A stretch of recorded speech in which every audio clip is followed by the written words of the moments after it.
Bersatu parti yang tidak dihormati. Objektif awal penubuhan Parti Pribumi Bersatu Malaysia Bersatu yang kian terpesong yang mana ia mahu menggantikan UMNO dengan memberi lebih ruang kepada orang muda dan muka baharu, terutama mempunyai latar belakang bersih, memberi dorongan kepada Ahli Majlis Pimpinan Tertinggi Dr. Muhammad Faiz Naaman mengumumkan peletakan jawatan termasuk berhenti sebagai ahli parti itu berkuat kuasa hari ini. Menurut beliau, pemilihan calon oleh parti juga bersifat berat sebelah kepada kartel tertentu dan muka baharu dijadikan sebagai ahli semata-mata untuk dipertandingkan dalam PRN Selangor. Rentetan itu, Muhammad Faiz berkata ia telah menyebabkan pemberontakan lebih 9 bahagian Bersatu di Selangor hingga berlakunya insiden membakar bendera Perikatan Nasional secara terbuka sebagai tanda protes akar umbi terhadap pencaturan jawatankuasa pemilihan saringan calon. Keputusan kepimpinan parti yang seringkali mengabaikan suara akar umbi, para pengasas awal dan teguran jentera bawahan menyebabkan Bersatu telah mengalami kekalahan dalam pilihan raya negeri PRN Melaka dan PRN Johor sebelum ini. Sejarah itu juga dilihat bakar berulang pada PRN 6 negeri terutama untuk kerusi-kerusi Bersatu dalam PRN Selangor sekarang, katanya menerusi satu hantaran di laman sosial Facebook hari ini.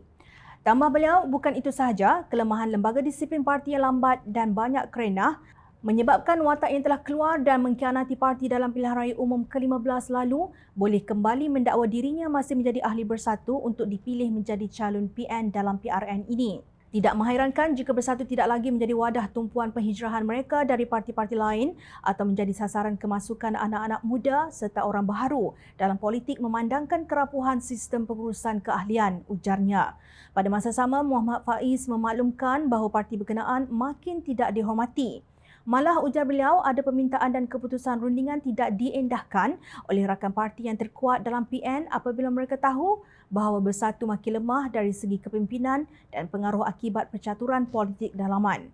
Beliau turut menzahirkan rasa kecewa kerana Bersatu kurang menekankan mengenai asas ideologi perjuangan dalam kalangan pemimpin dan akar umbi parti hingga ada pihak baharu menyertai parti cuba membawa mentaliti terdahulu.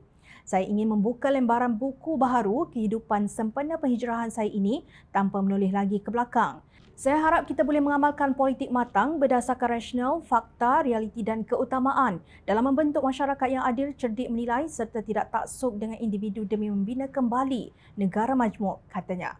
Muhammad Faiz Naaman hari ini mengumumkan peletakan jawatan sebagai Ahli Majlis Pimpinan Tertinggi MPT Bersatu termasuk keluar sebagai ahli parti itu.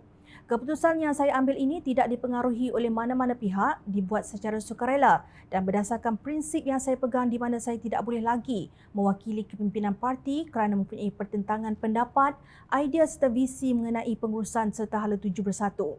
Saya ucapkan terima kasih atas segala peluang yang telah diberikan kepimpinan parti selama 7 tahun saya bersama dalam parti ini sejak ia ditubuhkan pada 2016, katanya dalam satu kenyataan hari ini. Faiz sebelum ini dilihat sering mengeluarkan kenyataan berlawanan dengan keputusan pimpinan tertinggi berhubung calon pilihan raya negeri PRN. Menurutnya, calon Bersatu yang akan bertanding adalah lemah dan bermuslihat dan membangkitkan keputusan parti itu untuk mencalonkan mereka yang telah tewas dalam PRU15 dan secara khusus menyebut nama Datuk Seri Rina Harun yang tewas di Sepang, Datuk Seri Muhammad Azmin Ali Gombak, Sasha Lina Abdul Latif Ampang dan Dr. Afif Bahardin Shah Alam. Menurut Faiz, dia turut mengutuskan surat peletakan jawatan itu kepada Presiden Bersatu Tan Sri Mahyudin Mat Yassin hari ini.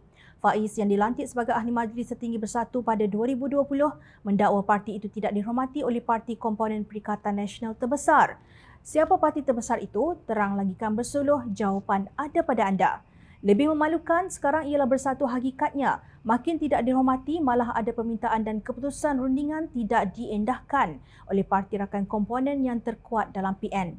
Kenapa? Kerana mereka tahu bahawa Bersatu makin lemah dari segi kepimpinan dan pengaruh akibat terlalu banyak percaturan politik dalaman dan watak-watak yang tidak dihormati masyarakat luar diangkat menjadi pemimpin.